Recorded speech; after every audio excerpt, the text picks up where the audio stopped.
আসসালামু আলাইকুম, সবাই কেমন আছেন? আশা করি সবাই ভালো আছেন।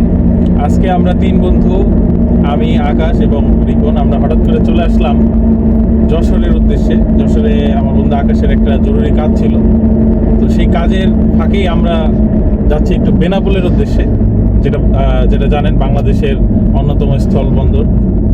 তো এই বেনাপোল আর যশোর এইটা যাওয়ার মাঝখানে যেই সুন্দর রাস্তা, যে একটা সিনিক ভিউ, এই দুই পাশে এত সুন্দর গাছ, তারপরে হচ্ছে যেগুলো শতবর্ষী গাছ, অনেক অনেক মানে অনেক বয়স্ক গাছ, একটা গাছের বয়স 100 বছর 150 বছর এরকম হবে।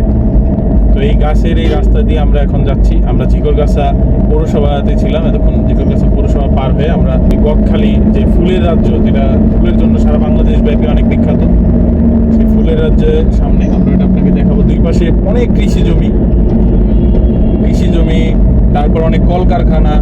বিশেষ করে এই সাইডটা ইন্ডাস্ট্রিয়াল অনেক ডেভেলপ, আমরা বিগত আমলে অনেক দেখতে পাচ্ছি যে অনেক ইন্ডাস্ট্রি হচ্ছে, বিভিন্ন জুট মিল, অনেক কিছু আছে। তো আমরা সেই রাস্তা দিয়ে যাচ্ছি, রাস্তাটা খুবই দারুণ, আমরা রাস্তাটা দেখাচ্ছি আপনাদেরকে। আমরা এখন যাচ্ছি গদখালি। আপনারা দেখতে পাচ্ছেন এই যে রাস্তার পাশে এগুলো গোলাপ ফুলের বাগান, এই যে গোলাপ ফুলের যারা ফুল চাষ করে, এই সেই ফুলের বাগান আর কি, এগুলো যা যা আছে। মধ্যে হঠাৎ করে বৃষ্টি শুরু হয়ে গেল। এটা হচ্ছে গদখালি যাওয়ার যে রাস্তা, ওই রাস্তা। এই যে আপনারা দেখতে পাচ্ছেন, এই যে এই সাইডে কত সুন্দর ফুলের বাগান, এগুলো সব গোলাপ ফুলের বাগান। সব গাছে ফুল ধরা, একেবারে যত দূর চোখ যায় সবগুলো সব ফুল গাছ। এই যে এই পাশেও সেম একই জায়গা। এই যে এগুলো সব গোলাপ ফুলের গাছ, গোলাপ ফুলের বাগান আর কি।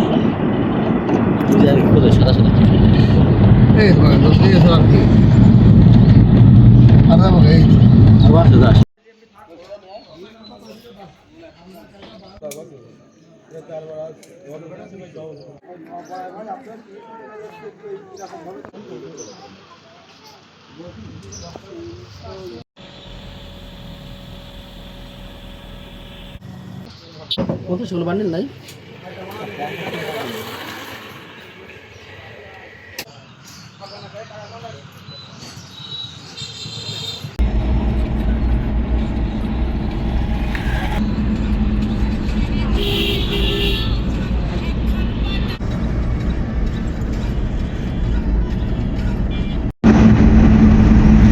আমরা আছি এখন হচ্ছে যশোর বেনাপোল যে মহাসড়ক। আপনারা দেখতে পাচ্ছেন এই রাস্তার দুই ধারে অনেক বড় বড় গাছ, যেগুলো রেইন ট্রি গাছ নামে পরিচিত। তো 2018 সালে সড়ক বিভাগ চেয়েছিল যে এই গাছগুলোকে কেটে রাস্তাটাকে বড় করতে। তো স্থানীয় লোকজন এবং আন্দোলনের মাধ্যমে এবং হাইকোর্টের রিটের আদেশক্রমে পরবর্তীতে তাদের স্থানীয় পদক্ষেপের মাধ্যমে এই গাছগুলো কাটা বন্ধ হয়। এর ভিতরেও বেশ কিছু গাছ এখানে কেটে ফেলা হয়েছিল, কিন্তু পরবর্তীতে এগুলো আর কাটা হয় নাই। আসলে সবসময় উন্নয়ন করতে গেলে যে গাছগুলো রাস্তার সৌন্দর্য বর্ধন করতে যে গাছ কেটেই করতে হবে সেরকম না, চাইলে এটাকে রেখেও করা যায়। আপনারা দেখতে পাচ্ছেন যশোর বেনাপোল মহাসড়কের মাঝে আমরা যাচ্ছি এখন বেনাপোলের উদ্দেশ্যে।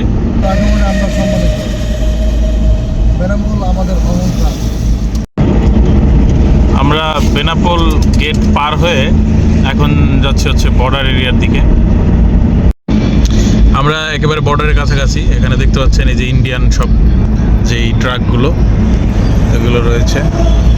এই পিছনে যেই দেয়াল করা যে জায়গাটা, এটা হচ্ছে ইন্ডিয়া থেকে যে মালামালগুলো আসে, এগুলো তারা ওই পাশে আনলোড করে।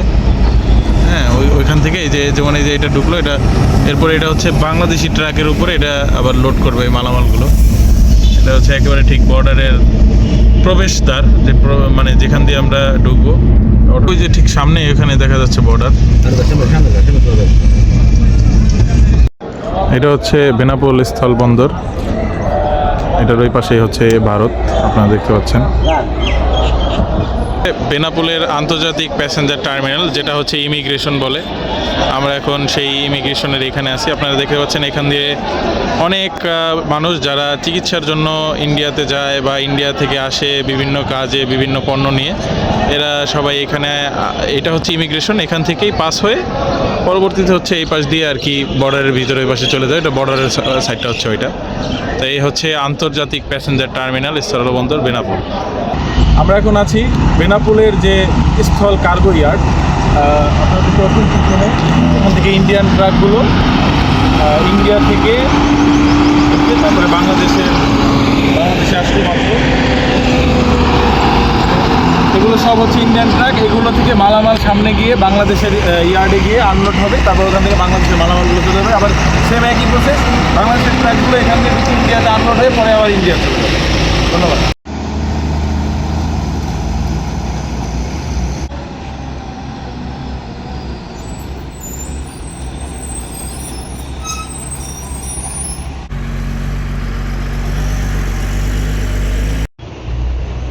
এইখানে আসলে জনসাধারণের প্রবেশ নিষেধ।